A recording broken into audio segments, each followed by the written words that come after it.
Bonjour à tous, hein, merci d'être venus devant vos écrans pour suivre ma conférence sur les étrangers de l'industrie hôtelière.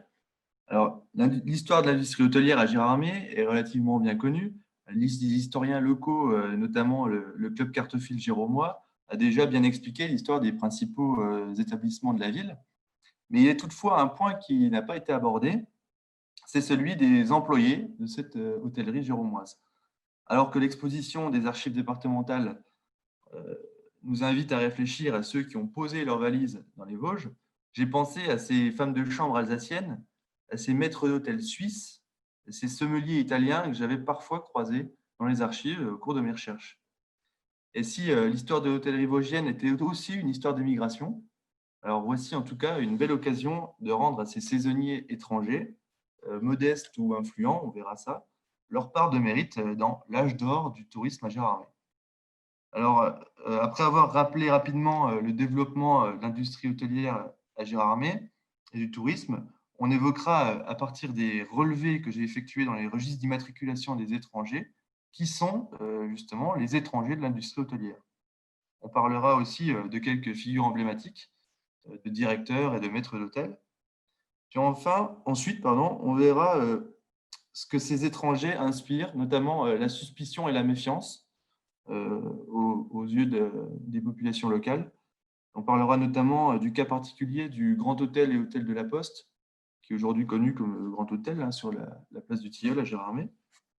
Et puis enfin, on essaiera de montrer en quoi la Première Guerre mondiale va bouleverser justement ce rapport à l'étranger dans l'hôtellerie. Alors, donc j'ai identifié quatre jalons principaux pour l'histoire, enfin, en tout cas pour le développement de l'industrie hôtelière. 1860, Auguste Reiterhardt achète l'hôtel du Tilleul. Euh, Auguste Reiterhardt, c'est le pionnier de l'hôtellerie à Gérardmer. C'est lui qui monte le premier hôtel digne de ce nom, j'ai envie de dire, à Gérardmer. 1800, alors, voilà, 1875, 1878 et 1893, c'est 30 ans de développement de l'industrie hôtelière. Alors voilà, Auguste Reiterhardt, le pionnier, comme je disais, il est né à Colmar, non, il est né à Mulhouse, pardon, domicilié à Colmar, et il achète en 1860 l'hôtel du Tilleul. Et en 30 ans, et il en fait un des premiers établissements de la ville, en tout cas le plus important. Euh, donc 1860 à Gérardmer à cette époque-là est encore assez éloigné de tout, relativement isolé. Il y a quand même peu de touristes qui viennent à Gérardmer, mais c'est les débuts, quoi. En 1875, c'est la création du comité des promenades. C'est le deuxième jalon que j'identifie. Il s'agit d'une association de promotion du tourisme qui est pionnière en son genre. Certains parlent même du premier office du tourisme de France. Alors à l'époque, le comité des promenades, ce n'est pas vraiment un office du tourisme, c'est plutôt une organisation qui est calquée sur le club vosgien qui avait été créé 3 ans auparavant du côté allemand, enfin du côté de l'Alsace annexée, sur le modèle des clubs alpins britanniques. Et, voilà, donc, il se propose d'attirer les étrangers, de créer des sentiers, de veiller à la conservation des sites et beautés naturelles, et surtout de faire venir les étrangers à Gérardmer. En 1878, là, c'est la véritable révolution pour l'hôtellerie à Gérardmer, c'est l'arrivée du train. Jusqu'à présent, Gérardmer est quand même assez éloigné de tout. Et il faut quand même plusieurs jours pour venir à Gérardmer. Et en 1878, on rapproche Gérardmer à 6 heures de Paris. En tout cas, au début du 19e, au début du 20e, pardon, il faut 6 heures pour venir à Paris, pour venir de Paris. On dit même 16 heures de Londres, 9 heures de Bruxelles. Voilà, donc, Gérardmer est quand même beaucoup plus facilement accessible. Et à partir de 1878, les hôtels vont se moderniser, s'agrandir, pour ceux qui existent déjà. Et l'industrie hôtelière va vraiment décoller à partir de là. Elle décolle et en 1893, l'industrie hôtelière voit naître son plus beau fleuron. C'est l'inauguration le 8 juillet du Grand Hôtel du Lac. Alors, c'est vraiment le deuxième grand établissement de la ville à cette époque-là, avec, comme on l'a déjà dit, le Grand Hôtel et Hôtel de la Poste, euh, qui avait vu, qui s'était agrandi en 1887 également. Donc, le Grand Hôtel, l'hôtel du Lac, c'est l'archétype de l'hôtel moderne de l'époque. C'est avant tout, d'abord, une affaire financière, il faut le dire, qui est menée par 3 investisseurs nancéens.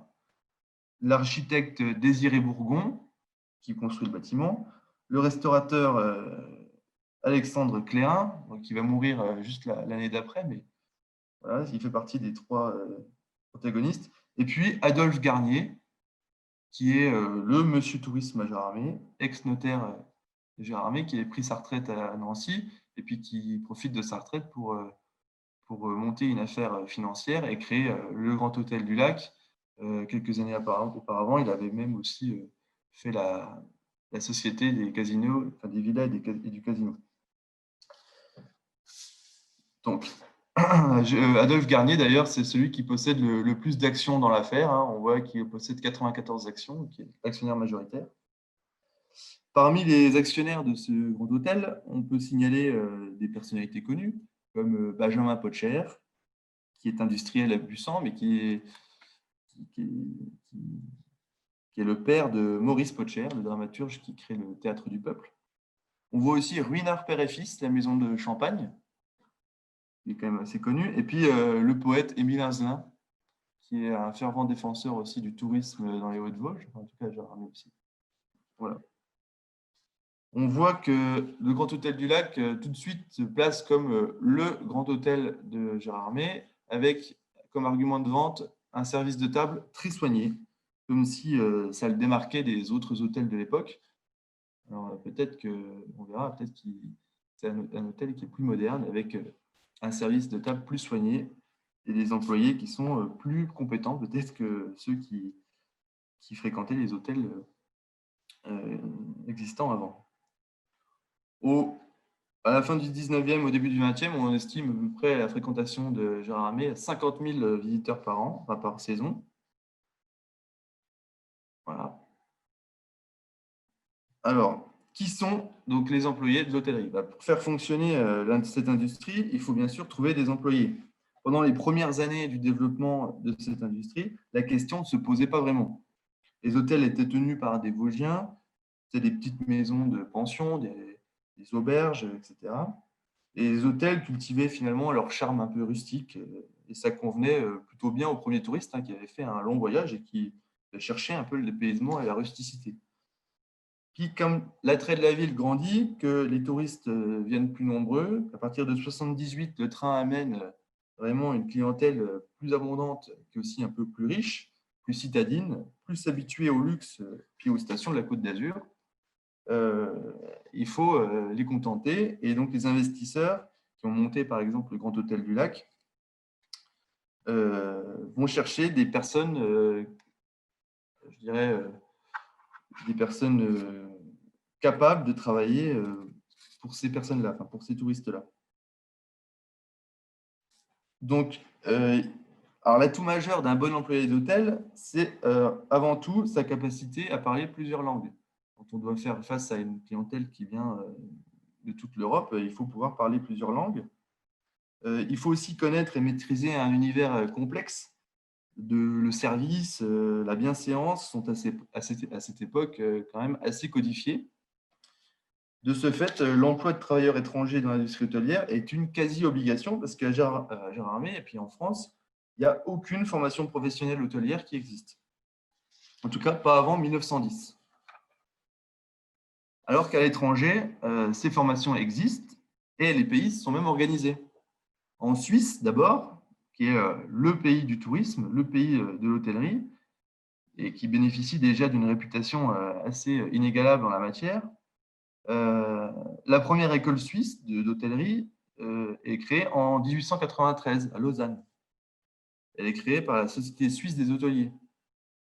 La Suisse a même organisé l'émigration des employés de l'hôtellerie en créant en 1886 une agence de placement qui s'appelle l'Union Helvetia et qui est une organisation de salariés de l'hôtellerie avec un bureau de placement pour organiser l'émigration de ces membres.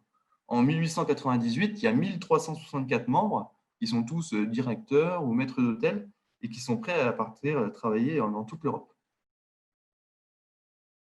Du côté allemand, c'est le même constat, hein. Ils parlent mieux les langues étrangères que les Français déjà. Les Alsaciens qui ont été annexés quelques années auparavant bénéficient même d'une double culture pour certains, donc ils parlent aussi bien le français que l'allemand.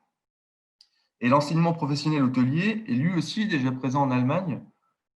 Alors, il y a une école à Francfort, une école de commerce qui se spécialise dans l'hôtellerie et qui est créée à partir de 1885, par exemple.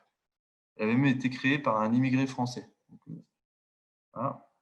Les Allemands ont également organisé leur émigration professionnelle dans le domaine de l'hôtellerie en créant aussi une agence de placement qui s'appelle l'Union Ganymède. Et une fois que ces migrants de l'hôtellerie sont venus en France, ils s'organisent en société de secours mutuel pour se prêter main forte. Et à Paris, par exemple, il y a une société suisse de secours mutuel des employés d'hôtels originaires de Suisse qui est créée. Le constat, c'est que la majeure partie du personnel des hôtels est suisse, allemand ou italien, dans une plus faible proportion. La revue de la solidarité sociale évoque même en 1911 des chiffres pour la Côte d'Azur où près de 70% des employés sont allemands. On le voit ici sur cette capture d'écran. Hein. 70% sont allemands, 12% sont suisses et 10% sont italiens, contre seulement 8% de Français dans les hôtels sur la Côte d'Azur. Mais alors, qu'en est-il dans les Vosges? Alors, tout d'abord, ce n'est pas si simple de travailler sur ces employés. En tout cas, ce n'est pas si simple d'en trouver les archives. D'abord parce qu'ils sont saisonniers, donc ils ne travaillent qu'une partie de l'année. Ils sont étrangers et ils sont très mobiles. Ils bougent à travers la France. Donc, ils sont difficilement traçables dans les archives. Pour d'autres industries, on pourrait utiliser, par exemple, les recensements de population. Ils permettent de savoir, dans une population, où travaillent les individus et dans quelle entreprise. Et ça ne fonctionne pas pour le tourisme et pour l'industrie hôtelière, parce que cette industrie ne fonctionne qu'une partie de l'année. Dans les Vosges, c'est de mai à septembre. En dehors de cette période, quelques hôtels travaillent, mais au ralenti, avec une clientèle de passage et sans employés, quoi. Alors, ça, c'est une chose, mais à Gérardmer, on a réussi, enfin, en tout cas, les archives communales ont conservé les registres d'immatriculation des étrangers. Alors, voilà, qu'est-ce que c'est? Alors, le contrôle des populations en mouvement existe déjà depuis la fin du 18e siècle, hein, depuis la Révolution. En 1793, on a instauré les passeports à l'intérieur pour contrôler les populations en mouvement. Et là, c'est une formalité qui est tellement lourde administrativement qu'elle est finalement tombée en désuétude au milieu du 19e siècle. Et on revient au contrôle généralisé des populations, cette fois-ci seulement les populations étrangères, à partir de 1888, avec la loi du 2 octobre 1888, qui réglemente le travail des étrangers. Alors, la loi est précisée en 93 et elle entraîne la production dans toutes les mairies de France de registres d'immatriculation des étrangers. Alors, ils ne sont pas toujours tout le temps conservés, mais pour Gérardmer, on a la chance d'avoir un bel échantillon qui va de 1895 à 1918.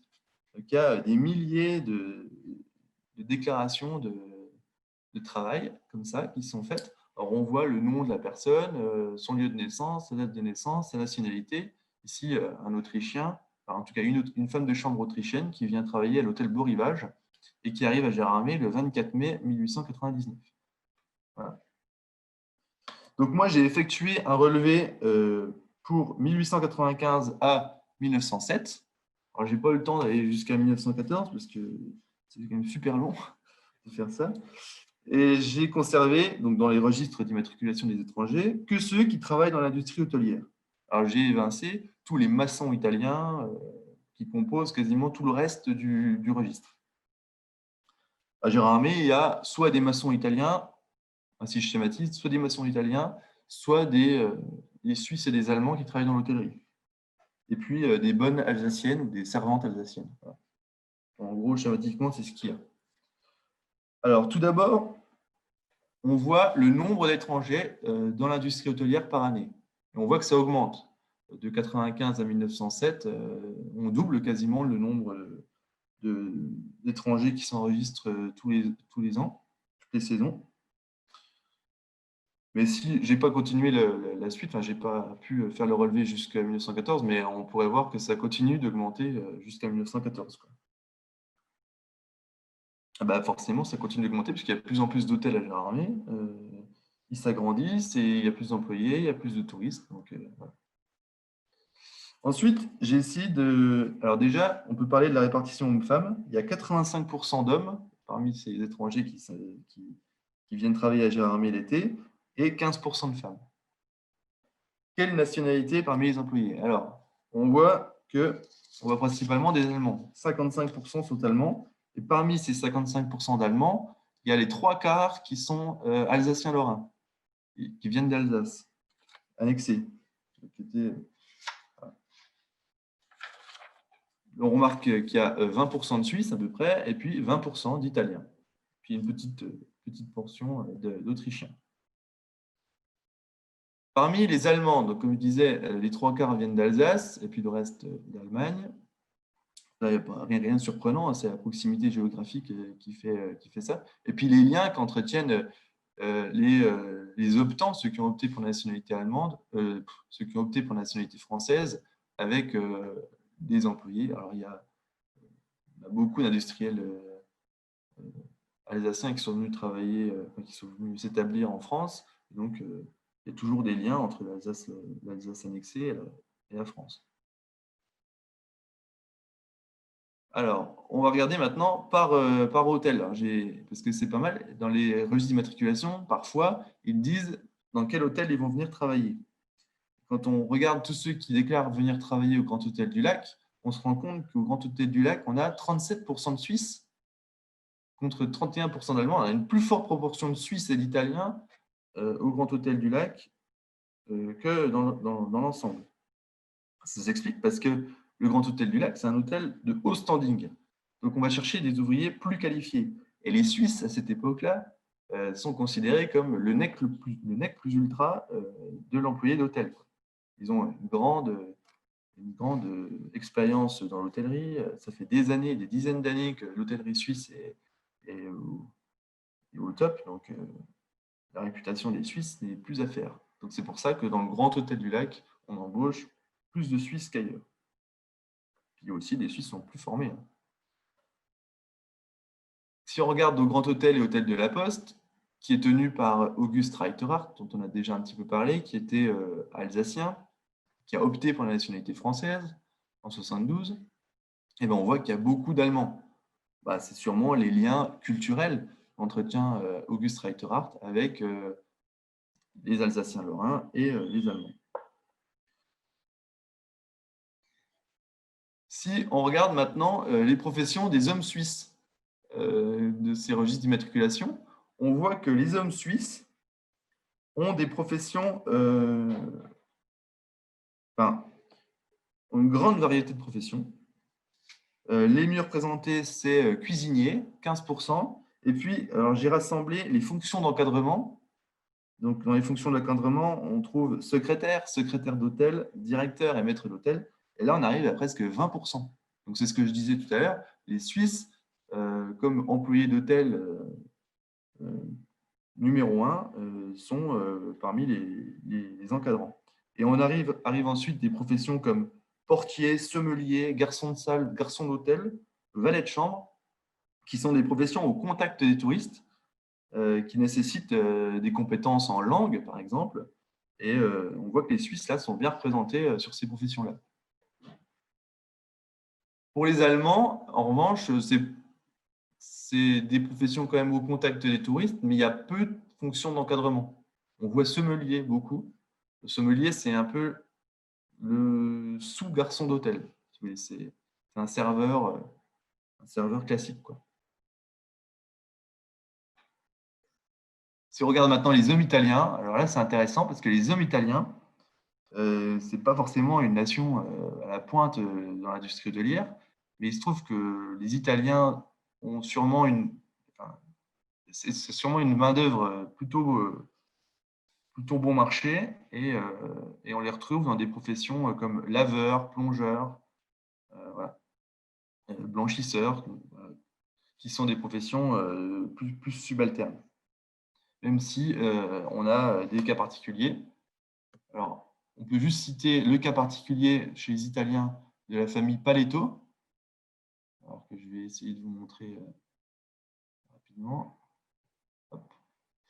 Les Paletto, donc quand je regarde mon tableau, les Paletto, on les voit venir à partir de 1900. Ils arrivent à Gérardmer comme sommeliers ou femmes de chambre. Vous voyez, Giovanni Paletto et sa femme Félicie Frémont, qui est suissesse, arrivent à Gérardmer comme sommeliers et femmes de chambre en 1900.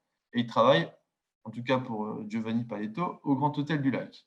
Et puis, quelques années plus tard, en 1906, ils sont déclarés tous les deux maîtres d'hôtel et maîtresses d'hôtel. On ne dit pas où ils travaillent, mais on retrouve leur nom comme gérant du restaurant de Retourne-Mer, l'hôtel-restaurant de Retourne-Mer, qui est une société d'action qui a été créée par Guton, je crois, en 1906. Voilà.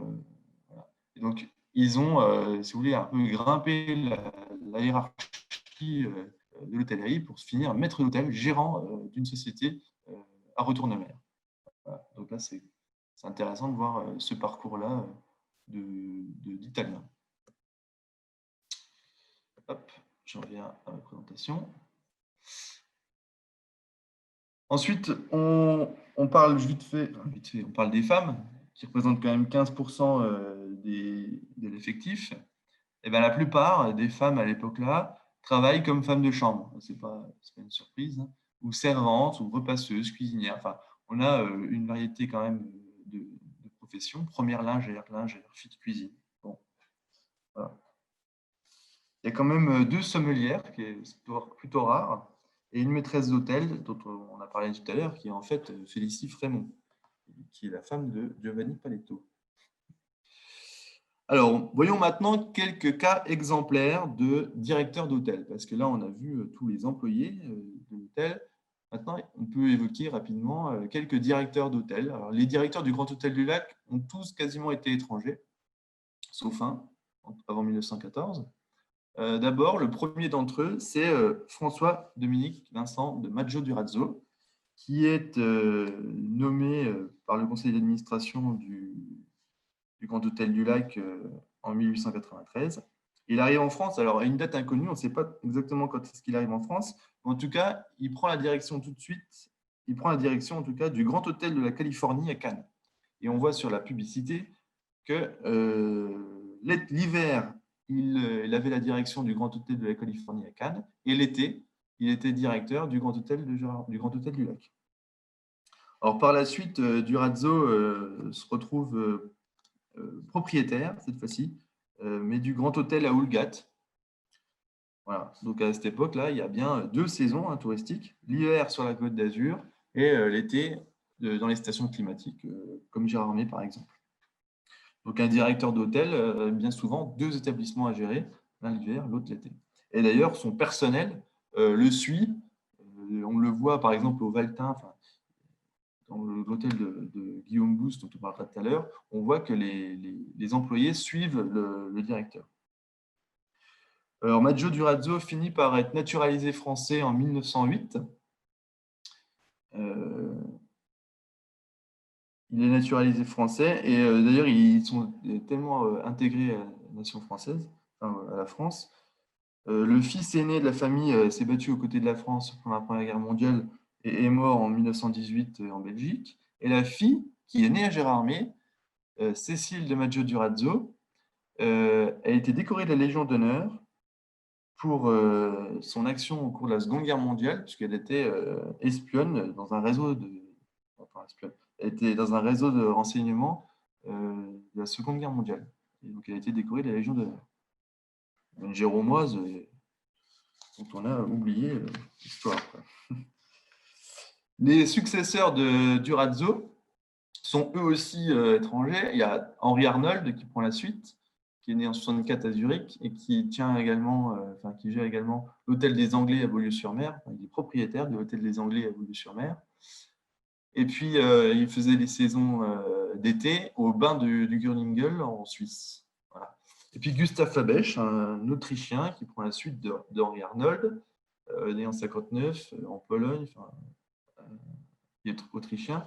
Et il dirige successivement l'hôtel Beau Site à Cannes, l'hôtel Continental à Paris et le South Eastern Hotel à Boulogne-sur-Mer. Et d'ailleurs, Gustave Fabech devient citoyen anglais euh, au cours de sa carrière, quoi. Donc, de manière générale, la quasi-totalité des grands hôtels en France sont dirigés par des étrangers à cette époque.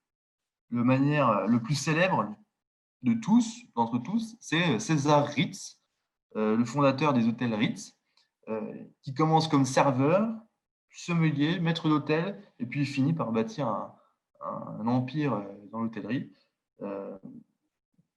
Donc, Ritz a travaillé partout en Europe, en Italie, à Paris, etc. Et les directeurs du Grand Hôtel du Lac font partie de la même génération d'hôteliers qui a sillonné l'Europe pour gérer des sociétés hôtelières. Il y a un autre hôtelier qui a un parcours intéressant, c'est Guillaume Bousse. Guillaume Bousse, il fait sa carrière en France. À partir de 1875, on nous apprend qu'il est en France. On apprend ça d'ailleurs dans son dossier, dans sa demande de naturalisation, qui est conservée aux archives départementales des Vosges. Et dans sa demande de naturalisation, on retrace, enfin, en tout cas lui, retrace un peu son parcours en France. Et il a fréquenté les localités de Cannes, Nice, Menton et Bussan, où il devient maître d'hôtel du tout nouvel Hôtel des Sources de Bussan entre 86 et 1899. Alors, ça, c'est intéressant parce que, comme je disais tout à l'heure, qu'on ne pouvait pas trouver de renseignements dans le recensement de la population, et ben, en fait, c'est presque faux, puisque en 1886, dans les recensements de Bussan, pour une fois, le recensement est fait en plein été, et on se rend compte que Guillaume Bousse, qui est ici, est maître d'hôtel, et on voit dans le recensement de la population tout son personnel au grand complet. Voilà, on est en 86, donc c'est les débuts du Grand Hôtel des Sources de Bussan. L'hôtel n'est pas encore aussi grand qu'il a été, mais il y a quand même 14 employés et quasiment tous suisses, sauf deux. On voit également que, en dehors de la femme du gérant, la femme du maître d'hôtel, ils sont tous très jeunes, entre 26 et 17 ans, tous suisses, beaucoup de femmes. Voilà. Donc là, on a un exemple type d'un hôtel qui est entièrement géré qui tourne uniquement grâce à des employés étrangers. Hop. On va se revenir là. Voilà. Donc, on peut, aux archives départementales, consulter la demande de naturalisation de Guillaume Bousse, qui est intéressante parce qu'il demande sa naturalisation en 1890 parce que, dit-il, il ne peut pas faire autrement pour diriger l'hôtel des Sources de Bussan. Alors, je ne sais pas qui lui a demandé de devenir français pour gérer l'hôtel. Peut-être que c'est lui qui veut s'intégrer et devenir français, ou peut-être que c'est aussi le conseil d'administration de la société qui est propriétaire en fait, de l'hôtel des Sources de Bussan, qui lui demande de devenir français. Ça, je ne sais pas. En tout cas, à partir de 1900, il quitte l'hôtel des Sources de Bussan et prend la direction de l'hôtel français de la Schlourte, qui était auparavant l'hôtel de Franou, du nom du propriétaire initial, du propriétaire d'ailleurs, Isidore de Franou, qui a une histoire un peu particulière. Je vous invite à aller voir sur mon site Montagne d'Archives, il y a un article qui s'appelle « L'étrange Monsieur de Franou », qui relate un peu l'histoire mouvementée d'Isidore de Franou. Il se trouve qu'en 1900, de Franou ne peut plus gérer son hôtel et fait appel donc à Guillaume Bousse pour le gérer. Voilà. Donc Guillaume Bousse va faire venir au Valtin, en tout cas au col de la Schlourte, beaucoup d'employés étrangers pour faire fonctionner l'hôtel. Surtout qu'à partir du début du XXe siècle, il y a le tramway qui arrive au col de la Schlourte et qui donc multiplie le nombre de personnes qui peuvent loger en haut au sommet du col. Voilà. Donc, on arrive ensuite à la partie suspicion et méfiance parce que on se rend compte que ces employés étrangers sont très mobiles, qui changent régulièrement d'établissement. Alors, tout ça, c'est pas pour rassurer les autorités et la police, quoi. Les hôtels sont aussi des lieux un petit peu sensibles où les militaires peuvent côtoyer des touristes étrangers, de nations parfois ennemies, et où les employés sont même polyglottes. Donc ça, c'est vraiment suspect. Bref, c'est un lieu qui est propice à l'espionnage, au moins en tout cas dans les imaginaires. Et si on ajoute à cela un esprit de revanche en toile de fond, on obtient un climat qu'on va appeler l'espionnite. Et les archives de la sûreté, du territoire enfin, euh, constituent finalement le témoignage de cette époque où on retrouve quelques dossiers qui concernent des hôteliers, et en particulier deux dossiers concernant d'une part Auguste Reiterhardt et son premier garçon d'hôtel, enfin son premier garçon. Alors, Auguste Reiterhardt, il est né à Mulhouse, il a voyagé en Suisse, en Angleterre, voilà, pour faire sa formation d'hôtelier. Puis il arrive en France en 1800, enfin, il arrive à Gérardmer en 1860, il achète l'hôtel du Tilleul. Et il se trouve que Auguste Reiterhardt, il a un accent allemand, que il passe mal auprès de la population locale. Et en 1889, alors que les ouvriers le surnomment tous, paraît-il, le Suisse, eh ben, les services de la sûreté du territoire s'intéressent à lui. Et il y a un rapport qui est fait par le commissaire Bournic. Alors je vous laisse, vous aurez peut-être l'occasion de lire le rapport en revenant sur la présentation, mais le rapport est cinglant. On dit tout de suite que Auguste Reiterhardt cache tout à la police et à la gendarmerie, qu'il ne veut donner aucun renseignement, que tout son personnel est alsacien, vrai allemand, ils ont tous fait leur service militaire en Prusse. Il a horreur de l'ouvrier français, dit le rapport, et il dit la majeure partie de la population de Gérardmer est outrée de ses indignités. Dans la classe ouvrière, on le dénomme le Suisse. Alors, il finit son rapport par en cas de guerre, il est bien possible qu'un centre d'espionnage allemand aurait son quartier général chez lui. Ces individus seraient installés comme touristes ou comme garçons d'hôtel et certains de ne pas être dénoncés par Reiterhardt. Ce sont en tout cas les dires de la rumeur publique. Alors, bon, le commissaire Bournic qui fait le rapport, il n'y voit vraiment pas que le dos de la cuillère. Il se montre extrêmement méfiant vis-à-vis de l'hôtelier. Gérardmer, c'est vrai, accueille un grand nombre de touristes, parmi lesquels peuvent se glisser des espions allemands, surtout à cette époque, c'est possible. D'autant que Gérardmer abrite le 152e régiment d'infanterie et que les officiers français ont l'habitude de se retrouver dans les salons du grand hôtel de la Poste. Enfin, en tout cas, ça ne fait pas d'Auguste Reiterhardt un espion allemand. Bah, du coup, on a été à Reiterhardt qui était soupçonné d'espionnage. On va voir que aussi son premier garçon, Auguste Reguin, hop là, voilà, pardon. Voilà, on va voir que son premier garçon, Auguste Reguin, est aussi suspecté d'espionnage. Auguste Reguin, lui, il est aussi alsacien comme Reiterhardt, mais il n'a pas opté en 1872 et donc il est resté allemand. Et on apprend dans son dossier, dans le rapport qui est fait par la police, qu'il vient tous les étés travailler chez Reiterhardt depuis 1885, qu'il est resté allemand donc, et qu'il a une attitude un petit peu suspecte. Reguin ne jouit pas non plus de l'estime publique à Gérardmer. Les Géromois le considèrent comme sournois et méchant. Bon. Il chercherait à tirer parti des nombreuses conversations des militaires qui séjournent dans l'hôtel. Voilà. Alors, on ne sait pas vraiment le fin mot de l'histoire. Hein. Ces dossiers de suspects ne disent pas ce qui va arriver à ces suspects. On sait juste que Reguin a été viré par Reiterhardt et qu'il va se retrouver ensuite chez Defranoux, au col de la Schlourte, à partir de 1891. On ne sait pas si Reguin était vraiment un espion allemand. Ça, l'histoire ne nous le dit pas. Mais en tout cas, ces deux exemples au Grand Hôtel et Hôtel de la Poste en disent assez long quand même sur l'ambiance qui régnait dans les hôtels à Gérardmer et sur cette espionnite, comme on dit, qui régnait en France. En France de manière générale d'ailleurs. Ce n'est pas uniquement une spécificité géromoise parce qu'il y a la frontière et parce qu'il y a des militaires qui sont à Gérardmer.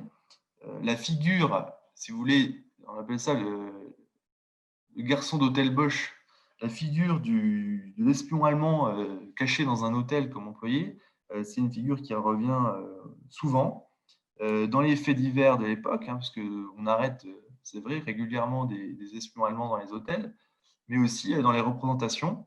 On voit par exemple ici le garçon d'hôtel Bosch. C'est un, c'est un jeu de construction en fait. C'est un petit personnage qu'on plie et qu'on met dans un jeu, dans un jeu de construction comme faisait l'imagerie d'Épinal et donc qui s'appelle le garçon d'hôtel. Euh, voilà, il dit Français, méfiez-vous des serviteurs Bosch qui viendront vous solliciter. Ce sont eux qui devaient livrer à l'Allemagne notre pays désarmé. Bon, voilà, donc la figure du garçon d'hôtel Bosch est quand même, revient souvent. Et puis ici, dans le journal, dans le Rire, le journal humoristique en 1918, un dessin de Lucien Métivier qui montre, qui illustre en fait la duplicité de l'espion qui se cache en portier d'hôtel, en femme de chambre, comme il est indiqué. Voilà. La défiance vis-à-vis des étrangers dans l'hôtellerie va comme ça aller grandissante jusqu'en 1914. Hein. Puis en 1914, c'est l'apothéose, si vous voulez. Et pendant la guerre, la présence de ces étrangers dans l'industrie hôtelière, a fortiori s'ils sont allemands ou autrichiens, qui sont des nations ennemies, devient complètement impensable et intolérable pour les acteurs du tourisme. Entre 1915 et 1917, la question de l'hôtellerie et du tourisme est débattue dans les revues spécialisées, par exemple la revue mensuelle du Touring Club de France et aussi la Renaissance du tourisme, qui est une autre revue. Et tout le monde veut finalement épurer les hôtels des employés allemands. Alors, Abel Balif, qui est la figure tutélaire du tourisme en France, le président du Touring Club de France, le ministre du Tourisme, comme on l'appelait, signe dans la revue mensuelle de l'association un texte qui est intitulé Le Mur, et dans lequel il appelle à former un mur contre les Allemands, un mur entre les Allemands et nous, et il faut, dit-il, interdire à tout Allemand de posséder, de commercer, de s'établir en France, et conclut ensuite par partout le mur, plus d'employés allemands dans nos hôtels. Donc, pour réussir cette épuration, tout le monde s'accorde à dire qu'il faut mettre en place une formation professionnelle en France. Jusqu'à présent, en 1914, il n'y a que très très peu d'écoles hôtelières, il n'y en a même que deux. Il y en a une qui avait été montée à Paris en 1910, mais qui est uniquement réservée à l'élite, hein, qui est là pour former des directeurs d'hôtel. Et puis une autre qui est créée en 1911 à Aix-les-Bains, dans l'école primaire supérieure de garçons, qui se voit donc dotée d'une section hôtelière. La section hôtelière de l'école primaire supérieure de garçons d'Aix-les-Bains est financée par le syndicat des hôteliers de la ville et par deux élus locaux, le sénateur Perrier, je ne sais pas qui c'est, mais et surtout Théodore Reynard. Théodore Reynard, député de la Savoie, qui est aussi un villégiateur assez connu à Gérardmer. Et l'idée va faire son chemin jusqu'à Gérardmer, où en novembre 1915, il y a aussi, comme à Aix-les-Bains, une école hôtelière qui ouvre, enfin une école hôtelière, une section hôtelière qui ouvre dans l'école primaire supérieure. Alors, un peu auparavant, en 1911, le ministre du Commerce avait demandé à Jean Siguignol de faire le tour de l'Europe des écoles hôtelières pour en tirer des enseignements. Et les conclusions du rapport avaient été qu'il fallait faire justement des écoles pour remplacer les Allemands et les Suisses par des jeunes Français. Alors, d'après l'auteur du rapport-là, justement, les hôteliers ne sont pas forcément tous d'accord avec la création d'écoles hôtelières. Il y a certains qui craignent de faire naître des jalousies entre ceux qui ont la formation professionnelle et puis ceux qui ont hérité d'un hôtel. Donc bon, en tout cas, en France, à la veille de la Grande Guerre, les membres de l'Union syndicale des hôteliers vosgiens, ici, il y a un résumé dans l'Est républicain, un résumé de la réunion du syndicat, eux ne sont pas franchement réfractaires au changement, hein. Ils appellent même de leur vœu la création d'écoles hôtelières. Donc là, on est le 5 juin 1914, hein. Un an et demi plus tard, il y a une section hôtelière à Gérardmer. En 1916, Abel Balif, lui, il continue à aller plus loin. Il ne se contente pas d'une simple section hôtelière dans une école primaire, et il veut vraiment tout un système professionnel, d'enseignement professionnel. Et il termine un article encore dans la revue du Touring Club par l'hôtellerie, en effet, ne deviendra réellement française, ce qu'il faut qu'elle soit, que du jour où tous ses dirigeants, tout son personnel, du plus petit employé au plus grand, seront eux-mêmes entièrement français. Voilà, on est vraiment dans le patriotisme industriel de la Première Guerre mondiale. C'est pas une découverte, mais c'est quand même intéressant de noter ça, surtout en réaction à toute la. C'est une réaction finalement à l'importance qu'avaient ces employés étrangers dans l'hôtellerie. Les Français se sont retrouvés en fait étrangers dépendants dans cette industrie, quoi. Alors, pour conclure, hop là. Voilà. Pour conclure, l'histoire du tourisme dans les Hauts-de-Vosges, c'est bien sûr l'histoire des touristes, comme on l'a souvent fait, mais on l'a vu, c'est aussi une histoire industrielle.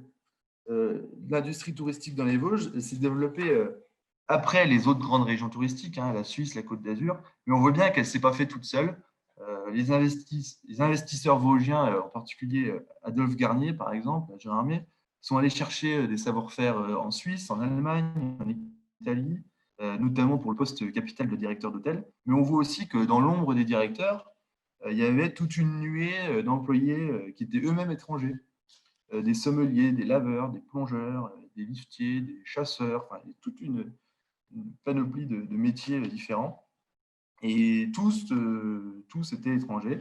Et sans le dépouillement, sans les registres d'immatriculation des étrangers, bah, tous ces personnels-là seraient restés invisibles. On n'aurait pas pu les trouver. Ils étaient ni dans les recensements de population, ni dans aucune archive, en fait. Et il n'y a vraiment que ces registres d'immatriculation qui nous permettent, en dehors, bien sûr, des directeurs qui apparaissent dans les publicités, mais les employés, eux, n'apparaissent finalement nulle part, quoi. Sauf dans ces registres-là. Donc, voilà. Donc l'âge d'or du tourisme, c'est aussi une histoire d'immigration et de mobilité. Et voilà. Et on peut terminer par la réflexion que faisait Durazzo en 1899 au Géromois. Il disait: ah, si Gérardmer est exploité par les Suisses, il saurait en faire l'une des plus parfaites stations d'été. On se rend compte qu'après cette plongée dans les archives-là, Gérardmer n'a pas été exploité par les Suisses. On ne peut pas aller jusque-là, mais on peut en tout cas rendre à ces étrangers, en tout cas dire qu'ils ont joué quand même un rôle important dans l'essor touristique de la ville. Voilà.